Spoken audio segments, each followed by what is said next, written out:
Nostalgia just ain't what it used to be, I know, but we've just had a couple of 50th anniversaries that are worth remembering. The launch of the first James Bond movie and the release of the first Beatles hit on Parlophone Records.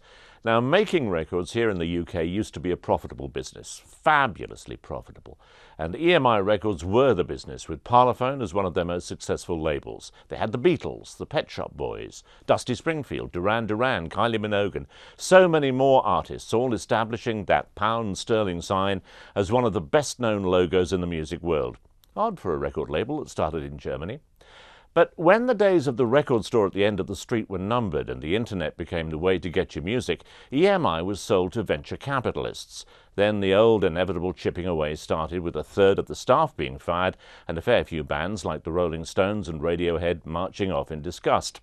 Now EMI has been sold off again, this time to Universal, which is owned by the French. It's ironic because Parlophone, that most British of record labels, was actually born in Germany in 1898. And now Parlophone will have to be offloaded to someone else to get the deal past the competition authorities.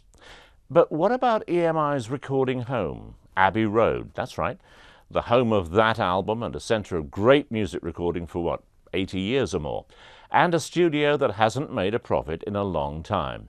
Andrew Lloyd Webber has said he might buy it.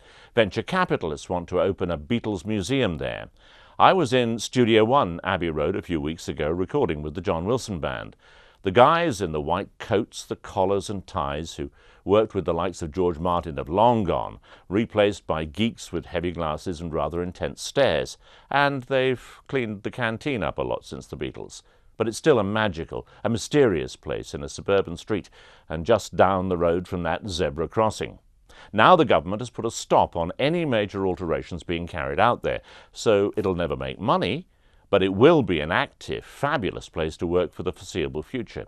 And you can go up to North London and take that picture of yourselves crossing the zebra crossing, just like the Beatles did all those years ago, while unnoticed, the bands of tomorrow quietly make their way through those modest doors of the most famous studio in the world. This is Simon Bates for CBS News in London.